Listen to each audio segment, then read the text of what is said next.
5 April आहे.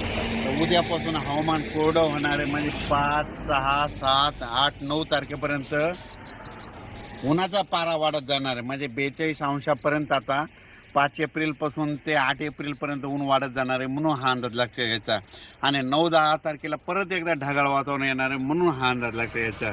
त्याच्यानंतर राज्यातल्या सर्व शेतकऱ्याला, कांदा काढणारे शेतकऱ्याला सांगू इच्छितो, मकावाल्यांना सांगू इच्छितो, ज्यांचं बाजरी आहे त्यांना सांगू इच्छितो की तुम्ही काय करा, 14 तारखेपर्यंत म्हणजे 14 एप्रिलपर्यंत तुम्ही तुमचं कांदा काढा, झाकून ठेवा.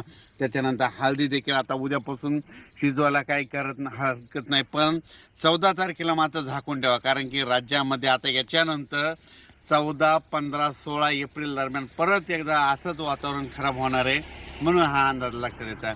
ही अंदाज फक्त पूर्वकल्पना म्हणून देत आहे, कारण की आता उद्यापासून म्हणजे उद्या 5 एप्रिल आहे. 5-6 पासून आता तुम्ही काय करा, कांदा काढायला सुरुवात करा, त्याच्यानंतर मका काढायला सुरुवात करा, त्याच्यानंतर हळदी सुद्धा शिजवायला काही हरकत नाही, पुन्हा आता लक्षात. पण राज्यामध्ये मात्र आता उद्यापासून हवामान कोरडं होणार आहे.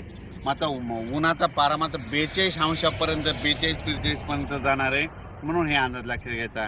आणि 9 आणि 10 एप्रिलला एकदा परत ढगाळ वातावरण राहणार आहे.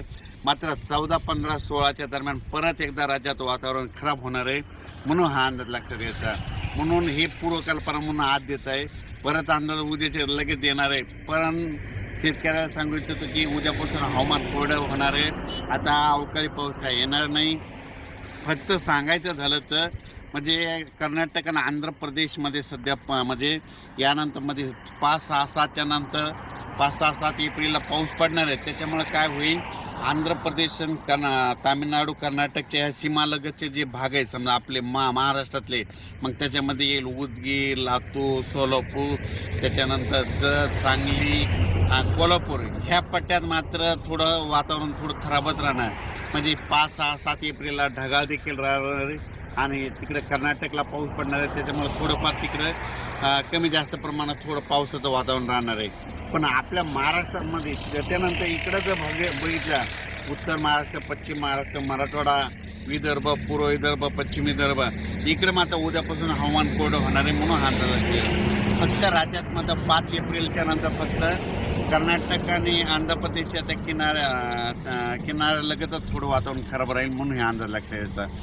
पण राज्यात मात्र उद्यापासून उन्हाचा पारा वाढत जाणार आहे. 5 एप्रिलपासून ते 9 एप्रिलपर्यंत 42-43 अंशापर्यंत राज्यातला पारा वाढणार आहे, म्हणून हे अंदाज लक्षात येतं. मात्र 14 तारखेच्या नंतर 14, 15, 16ला नंतर परत एकदा वातावरण खराब होणार आहे, म्हणून हा अंदाज लक्षात घ्यायचा.